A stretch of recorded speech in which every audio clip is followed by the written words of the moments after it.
Sorry, but we've already left while I was using the bathroom at the rest stop. Luke called me, and I was surprised because it was an odd time. When I answered, I heard Luke and his family laughing loudly. I asked what was going on, and he told me something shocking. They were all going to have fun together, and I could go back home and clean or something. I was really looking forward to this trip, even though I had some doubts about traveling with Luke's family. I was excited about staying in a fancy hotel. I felt really hurt and betrayed that he would leave me alone at a rest stop like that. Despite feeling angry, I replied calmly, saying it was okay. But I couldn't forgive him. Today was not just any day. It was our wedding anniversary and my birthday. And we had planned this trip together. He'll regret this. My name is Lucy Mitchell. I'm 33 years old and I'm a housewife. Luke is my husband. We got married exactly 1 year ago on my birthday. Luke is romantic and he always loved celebrating our special days. He grew up in a wealthy family, so he's used to grand celebrations. Luke's family owns a big company and they're really rich. Luke sometimes acts a bit spoiled, but I know he loves me. We met through a matchmaking agency. I almost gave up, but luckily Luke liked me too. I wasn't just interested in his money. I wanted a real relationship. After we got married, we started our life together in a small apartment. But Luke wanted a bigger house. But I disagreed. Even though Luke's family was rich, a big apartment seemed unnecessary for just the two of us. I suggested we live in a place that matched our budget for now, since we could always move later if we wanted. But living in the city was expensive, and I felt guilty about the $1,200 rent. Don't worry about it, Luke said. My dad will take care of it. Even though Luke was the heir to Mitchell Securities, I thought there would be some fairness for other employees. I wondered if this was really okay, but the next month, his salary went up by $500. Your dad's amazing, I said, being able to raise your salary like that. It was time for a raise anyway, Luke replied. I won't let you face any hardships, Lucy. Count on me. Even though Luke relied on his father's influence for money, I was grateful for the raise and didn't question it. By the way, I'm having dinner with my parents today, Luke said. Just a family dinner, not business. Wait, like a regular dinner? I asked. Yeah, nothing special, Luke said. I should be back by 10. Take care. It was unexpected. Even after marrying me, Luke casually mentioned dining with his parents on a regular evening. I felt caught off guard. Usually, as his wife, I'd be invited too. Not that I wanted a free meal, but building a good relationship with my in-laws was important.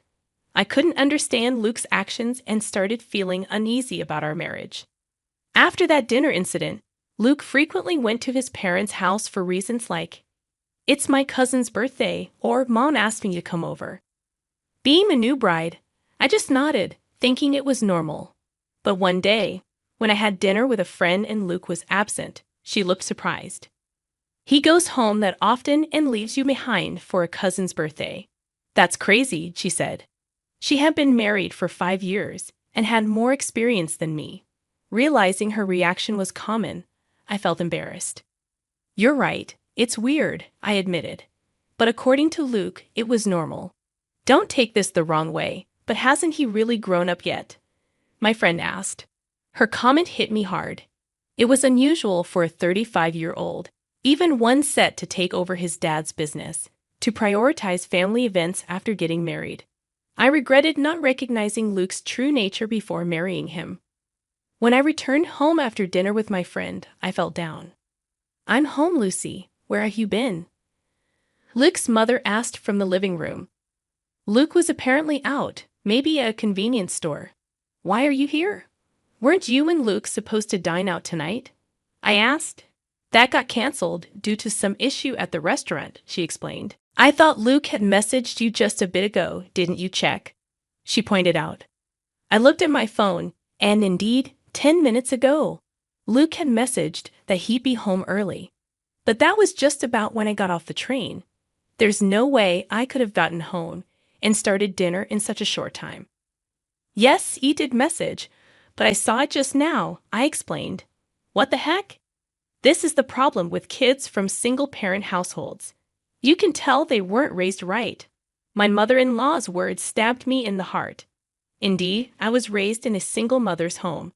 After my mom gave birth to me, my father passed away due to an illness. Despite that, my mother did her best to raise me lovingly.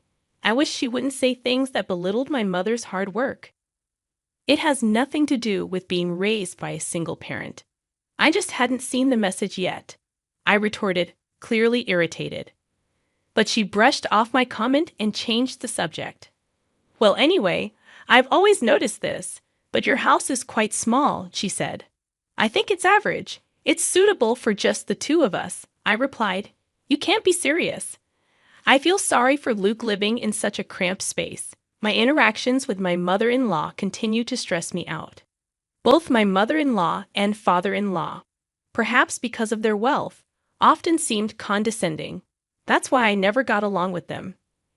Realizing further conversation was futile, I silently started preparing dinner. Ignoring me, she went on and turned on the TV. From that day, she started dropping by unexpectedly more often. Even my father-in-law came along a couple of times. Mostly, they'd complain about how dirty the kitchen was or how cramped the house felt. Eventually, they'd sarcastically suggest, "You know, we have a bigger house. Why not move in?" I absolutely didn't want that. I firmly declined every time. They always visited when Luke wasn't home, so he didn't know about their snide remarks. I once talked to him about it, but his reply was, "Why not? Why is living together a bad idea?" I was dismayed when he too suggested moving in. From then on, I realized there was no point in discussing it with Luke, and I endured on my own. Soon, we'll be celebrating our first wedding anniversary, which also happens to be my birthday. For your birthday this weekend, I'm thinking of celebrating more grandly than last year. After all, it's also our anniversary, Luke said as he came home tipsy from work. Seeing his flushed face, I couldn't be sure of his sincerity. Knowing his love for celebrations, I felt a hint of excitement. "Last year, you treated me to a delicious dinner, which was more than enough," I replied. "That's nothing compared to what I've planned. Let's go on a family trip," Luke said. A family trip. The term sounded odd for just the two of us. Noticing my confusion, Luke continued, "My parents, cousins, uncles, and all will join. We're heading to a luxury resort in Palm Springs." "All those people? And why Palm Springs?" I asked. "Got a problem with a family trip, or is it Palm Springs you're not keen on?" Luke replied, "No, it's not that. Honestly, I couldn't understand why my birthday and our anniversary would involve his family. I couldn't understand Luke's thinking. He had nothing to do with either occasion. I've always known he's a bit out of touch with the general populace, but I hadn't expected this level of disparity. While the choice of Palm Springs puzzled me a bit, it wasn't a major issue. "Sounds fun, right, Lucy? Sometimes you gotta let loose and enjoy," Luke said, grabbing my shoulders in his intoxicated state. I found myself nodding in agreement. For the next week, I couldn't get the trip out of my mind. At first, I was skeptical about going with his entire family, but as Luke said, it's a rare vacation and I should make the most of it. During the trip preparations, I noticed my growing excitement, and a genuine smile crept onto my face. I knew my in-laws would probably make snide remarks as usual, but I vowed to ignore them completely. Finally, the awaited Saturday arrived. Luke and I headed to his parents' house, our meeting point for the trip. "Well, Lucy, you're late, aren't you? Do you even realize you're the star today?" My mother-in-law was quick to throw shade in front of the assembled family, but it seemed she did realize that I was supposed to be the star, so it took the edge off her words a bit. "I'm sorry, there was traffic," I said, "but excuses won't do. We should leave soon. Otherwise, we'll be late to our luxury resort," she insisted. Despite their grumbling about our tardiness, it was tolerable. After all, they'd been making such remarks throughout the past year. Luke's cousin appeared much younger than him, looking to be in his early 20s, with a sinister look in his eyes. I began to wonder if everyone in this family was mean-spirited. My paranoia was somewhat justified when he made a belittling comment, but I decided not to react. I'm so excited. I've been to luxury resorts multiple times, but tonight's place costs $1,000 per person, my mother-in-law said, shocking me. Suddenly, I had a thought. No way could it be. I climbed into my in-law's car, and once my father-in-law hit the gas, the car swiftly started moving. From here to our Palm Springs destination would take about 2 hours. We decided to take a short break at the next rest stop. About an hour into our journey, I excused myself to the restroom. I'll be right back, I said. As I headed to the restroom, I felt the weight of everyone's eyes on me. Taking a deep breath inside the bathroom stall, I felt relieved that the trip had been relatively uneventful so far. Just as I was settling into that thought, my phone vibrated in my pocket. It was Luke's name on the display. Expecting him to ask me to pick something up, I casually answered the call. I'm still in the restroom, Luke, I said. With what sounded like amusement, Luke replied, sorry, but we've already left. Today's trip is just for the Mitchell family. It's a pity, but you'll have to stay behind. Goodbye. I was stunned, and laughter echoed from their side. What do you mean? I asked, but there was a moment of silence before Luke hung up. It was unbelievable. I had been eagerly anticipating this trip for a long time. Although the idea of Luke's family joining us was a bit worrying, the prospect of staying at a luxury hotel had me excited. But now, they had left me alone at the rest area. I was trembling inside the restroom stall, feeling utterly betrayed. Trying to hide my anger, I responded lightly with an okay. But this was unforgivable. Today was our wedding anniversary and my birthday, and they brought me on this trip. I'll make them regret this. After leaving the restroom, I called someone. The person on the other end was shocked and shared some astonishing news. I asked if it was true, and they confirmed. Then, they promised to come pick me up. Left alone at the rest area like this was unbearable. Praying for a timely rescue, an hour later, my uncle came to pick me up in his car. I'm so sorry to trouble you like this, I said. It's okay. It's quite an unfortunate situation, he replied. Yes, they're headed to a luxury hotel in Palm Springs, I explained.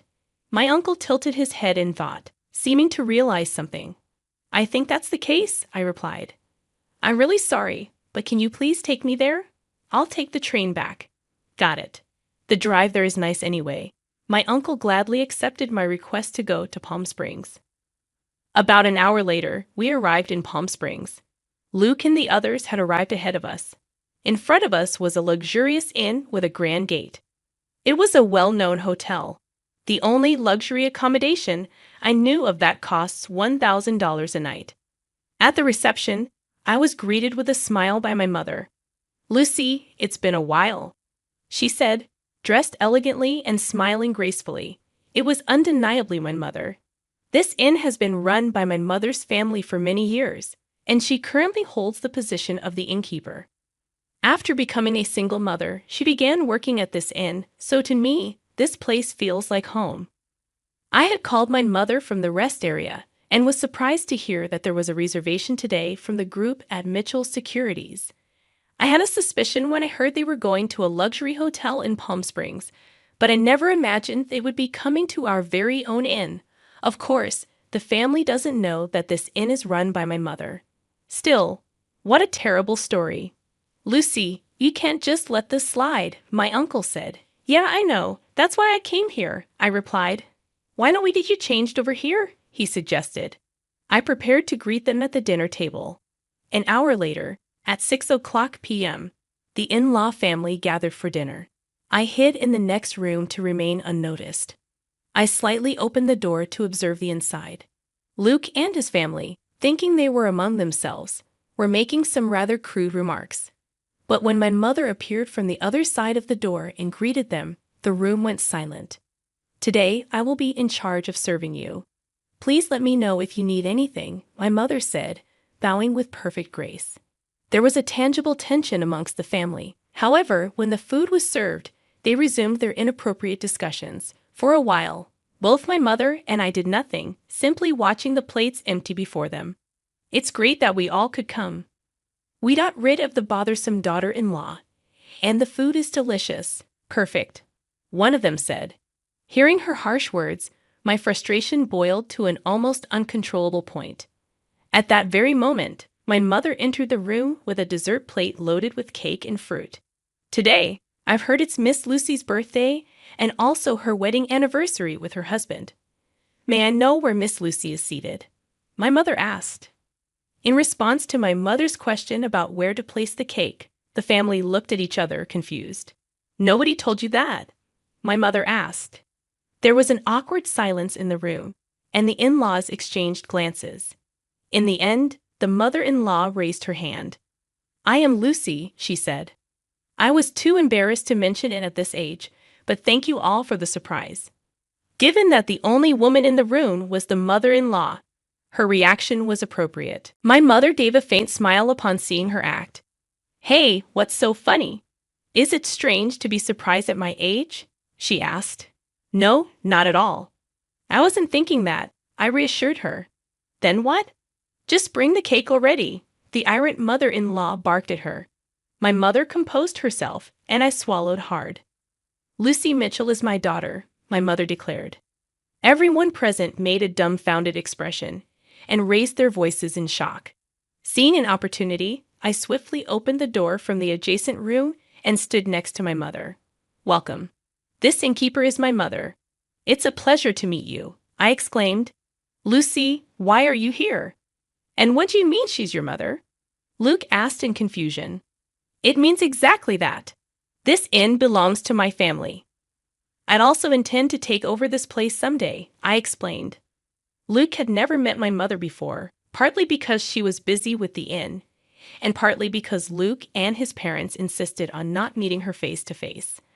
I had received a phone call from Luke for our wedding introduction, but he never met her in person. I showed my mother a picture of Luke and explained who he was. It was an unconventional introduction, but I believed my mother had accepted him. From your conversations earlier, could you please refrain from mocking and belittling my mother for being a single parent? I pleaded. We just stated the facts, Luke's mother defended. What's with the sudden drama? What grudge do you have against us? Luke questioned. Neither Luke nor his mother seemed to realize the extent of the disrespect they had shown me. Exasperated, I let out my anger that had been building up. If I have any grudges, it starts with you, Luke. I thought you were a good person when we got married, but it turns out you're a mama's boy. You married me, so you should prioritize me above all else, right? Don't join forces with your parents to mock me, I confronted him. Faced with my undeniable logic, Luke was rendered speechless. My mother just listened quietly to my outburst and to my in-laws. Why do you treat me this way? If you find me such a nuisance, I can leave the Mitchell family right now, I threatened. What? You'll become a lonely, poor single woman, Luke's mother sneered. It's okay. Actually, I'm pregnant, so I won't be lonely. And if I inherit this inn, I won't have any financial worries, I revealed. The truth is, I found out I was pregnant last week, and I hadn't told Luke yet. Only my mother knew, which is why she wasn't surprised. A child. What are you talking about? I haven't heard about this. Wait, Lucy, if that's the case, it changes things. You should have told us sooner, Luke said, trying to reason. Upon learning I was pregnant, the family immediately changed their tune, but I couldn't stand their fickle and unreasonable behavior any longer. No, my decision is final. Let's proceed with the divorce through lawyers. I will live happily with my child and my mother, I asserted. Saying this, I opened the door to the hall they were in and left. The door slammed shut with a sharp noise. I'm done with this. My child will be happier without that family, whether they try to change my mind or not, I declared. I received over 30 calls a day from Luke and his parents, but eventually I blocked all their numbers. A few days later, I received a letter from Luke informing me of our official divorce. The letter expressed his regret and pleaded for me to return, but I ignored it and tore it up. I thought he might neglect our child just like he prioritized his parents over me, and I absolutely didn't want that. Being alone and lonely would be his fate, not mine. Currently, I am nurturing my child in my womb and discussing future plans with my mother. Once the child is born and grows a bit, I plan to send them to daycare and join the inn's business. The path to becoming the next innkeeper is long, but I am determined to work hard to raise my child properly.